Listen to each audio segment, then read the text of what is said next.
Update. I, 50 female, told my daughter, 24 female, that I won't attend her wedding if her biological father is there. But now she says I'm being stuck in the past.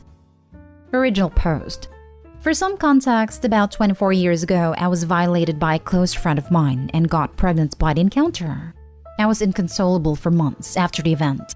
To make matters worse, I found out that I was pregnant at about 20 weeks, and where I lived at the time it was illegal to terminate after the first trimester. My husband had really been my rock and my support during that time, and I do not know how it would have ended up if not for him. He said that I could put it up for adoption, or I could keep the child and he would raise it like our other children. I decided to not give it up for adoption, but raising the kid was hard. I'm half Polish and half German, and he is half German and half Russian. We both have pale skin, light hair, and blue eyes, as well as being fairly tall. I'm about 178 centimeters, or around 5'10", and he's 191 centimeters, or about 6'3". However, our daughter Luna is about 160 centimeters, or 5'3", has dark hair and a brown complexion like her biological father. I often heard snide remarks about me being an unfaithful wife because it was obvious that she was not my husband's child. It was especially hard for me when Luna was young, because she looked so much like her dad. My husband took care of my daughter most of the time, since I had bad flashbacks whenever I saw her face from when I was violated. As she grew up, it died down a bit, but I would still get these horrible panic attacks when I saw her wearing boys' clothes and short hair. Since I was prone to having panic attacks, Luna ended up being closer to my husband than she was to me. Also, she often ended up getting a little more than her siblings from my husband as some sort of compensation because of me.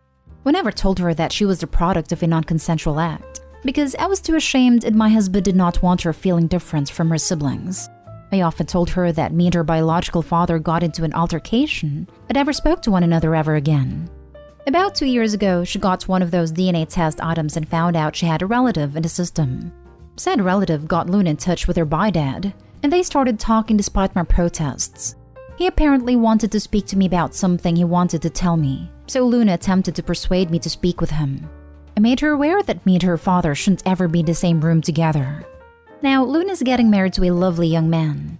Some of the COVID restrictions have been lifted, so she's able to have a decent-sized wedding. The original plan was to have my husband walk her down the aisle, but he had gotten into a bad accident, leaving him in a wheelchair until his legs are strong enough to support his weight again. However, this is not her idea of a picture-perfect wedding day, so she invited her biological father to have the honor of being the bride's father. Her wedding invitation not only invited my offender, but she totally disrespected the man who raised her. Although I or a bridesmaid could have pushed him down the aisle, she thinks it would not fit the vibe of the wedding. My husband looked so shocked and upset that she would even think of this, but I was furious. I have a visceral hate for that man, and I let her know that I would not be anywhere near him. She told me that this is what she wants and there's no changing her mind, so I told her I will not be attending if he's there. She got upset and told me that I shouldn't hang on to the past, but I laid it into her that she doesn't know what happened between me and her biological father, so she shouldn't stick her nose where it doesn't belong.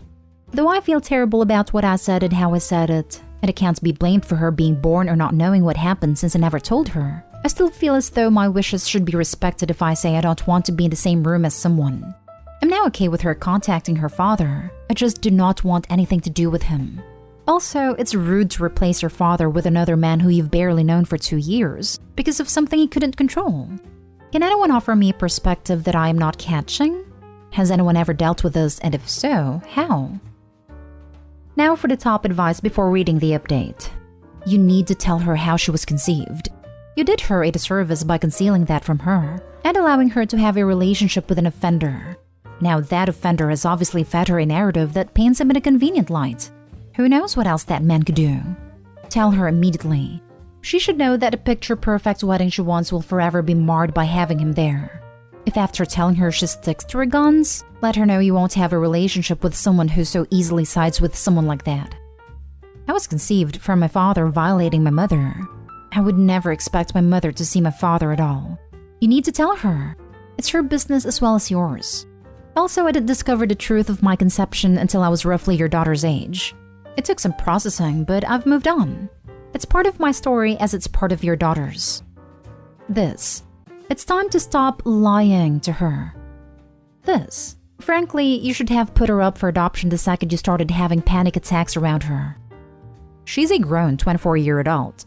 There is no reason for her to not know her bi-dad violated you. And now for the update. Before I get started on the updates, I have a few things I want to address. A lot of people have questioned me on why I did not tell my daughter that she was a product of a crime. The only answer is that I was ashamed of myself. For some context, before I got married to my husband, I actually was very close friends with my offender. We grew up together in a small community, and our families were close. Our parents even wanted us to be together. He was always interested in me, but I didn't give him a chance until university. I broke it off with him and started dating my husband, but I never cut him off because we were very close. He invited me over to drink. This was normal for us. And when I started getting a bit tipsy, he violated me. I was very traumatized by the situation and tried to get him jailed, but I couldn't. He had a very good reputation, so everyone believed him, even my own mother, when he said I willingly came over and did it with him. I eventually stopped pursuing the case because of the social pressure, which only got worse when I found out I was pregnant. I eventually left the place with my husband and kids to live somewhere else. After I gave birth, my husband suggested therapy, but I was scared of being judged again, so I decided to bury it and try to forget about it. I just realized now that it was the worst way to go about this, but it's the only way I knew how to, honestly. Now on to the update. After reading all the advice I'd gotten, I decided that I should stop running away and tell her everything. I called her to come over and she did. I first apologized for yelling at her for her suggestion, because in her mind it was an innocent suggestion. I told her that I wasn't angry at her, but at how fast she was willing to replace her father because he was in a wheelchair, and that anger was compounded because she brought up her genetic father. I apologized again for acting childish and not like an adult.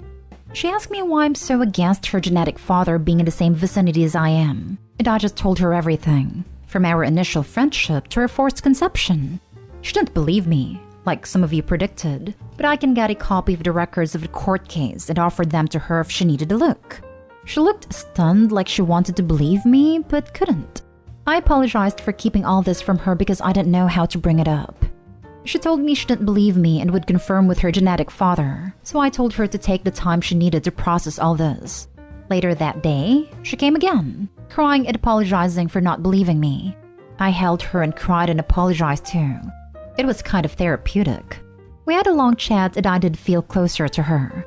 When we were done, she said she wanted to take me out to a surprise to help me feel better in a couple of days, which I happily agreed to. I went to see her yesterday in this little restaurant with a patio that had a private pay-for-use area for a maximum of 4 people due to COVID. She ran up to me and gave me a hug. Then she led me to the patio, where her biological father stood. She told me he was here to apologize and start my healing journey.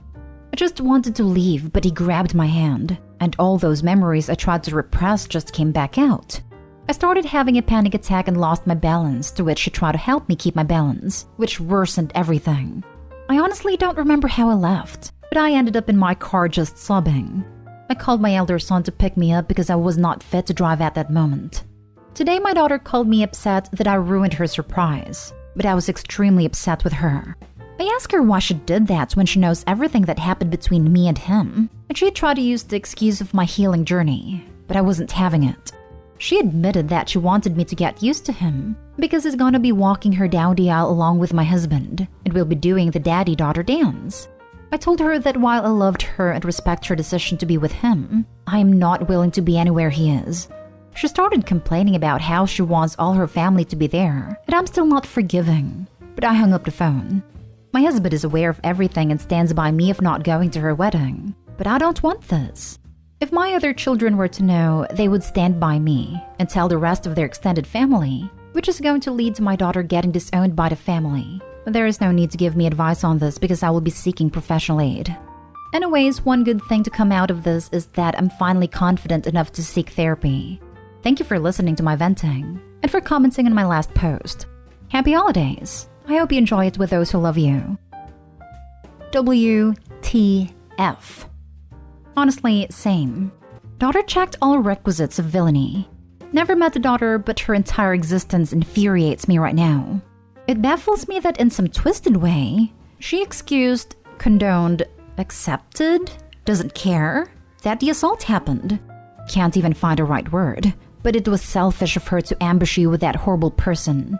Sending virtual boosters and support to OP after being hit with a hurricane of an event. Seriously, what a self-centered little see you next Tuesday. What a horrible daughter. No offense. But at least you have other people in your life with warmer hearts. I think the same. Only a little piece of trash can think that is a good idea to forgive an offender for her selfish wants. I know that she's her daughter, but I'll cut her off if it was me. This is a lot for you to deal with. Virtual hugs from an internet stranger. I'm sorry. I'm so sorry for all of this. My heart goes out to you. Question, if I may, is your husband going to the wedding? No, my husband is very angry with her at the moment. Despite his injury, he's been constantly checking on me to see if I'm alright.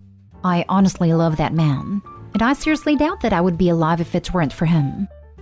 I may be way off here, but your kids and the rest of your family deserve to know the truth. She deserves to be disowned. You have suffered enough for her. If I was your child or a family member, I would want the chance to do right by you. Also, she may tell them regardless. It's best they hear it from you before she spins the story to make her seem like the reasonable one. Now for the last story. Update. My daughter ran away at 17 to be with her husband. She is now 22, he is 34, and I have recently found out she is pregnant and would like to try again to reach out to her. I'm not sure which way would be best. Original post.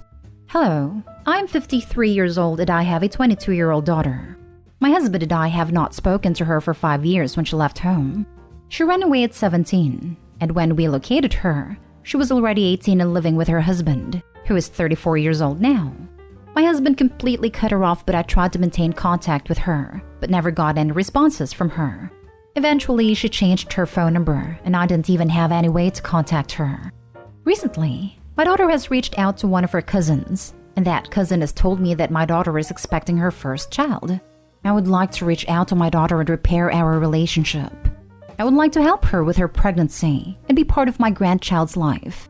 I'm looking for advice on what you think the best way to contact her would be. My options are 1. Send her a message over social media. This seems very impersonal to me. 2. Send her a text message. I worry this will upset her because it would mean her cousin giving me her phone number.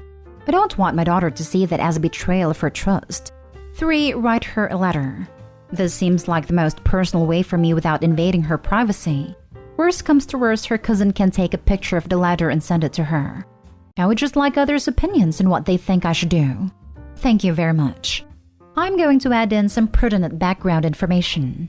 When my daughter ran away, my husband and I did not know she had left willingly to be with her boyfriend, the man she's married to now. We did not even know she was dating someone. We thought she was kidnapped. There was a search for her, and my husband and I exhausted our savings and retirement to search for her once the police stopped. Months later, we found out she was alive and well, and had gotten married to that man once she turned 18. My husband has not talked to her since, though I have reached out many times. Our relationship was very good until she turned 16, when I later found out she began dating her now husband. Around that time, she began sneaking out, skipping school, and lying, which we know was probably due to the influence of her husband. I do not know much about their relationship dynamic, other than she apparently admitted to my niece he's controlling.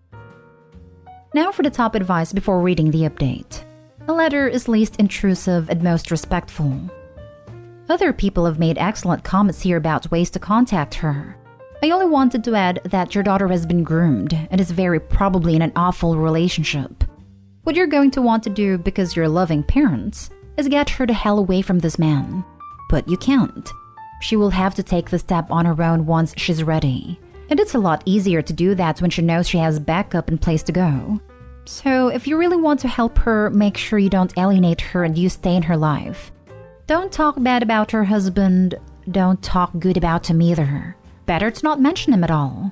If she does talk to you about him, try to let her come to the realization on her own by biting your tongue and doing nothing but asking questions. Are you okay with that? How does that make you feel? Do you think that's what love is? Stuff like that. Remember, her husband is probably looking for a way to isolate her further. You're gonna have to rebuild that bond again. Do not be judgmental about their marriage/relationship at all, especially in the beginning. Edit/update. I asked my niece to reach out to my daughter about the two of us talking. My niece told me she said yes and gave me her phone number. She said to call her tomorrow after 9 o'clock. I'm very excited about this new development. And now for the update.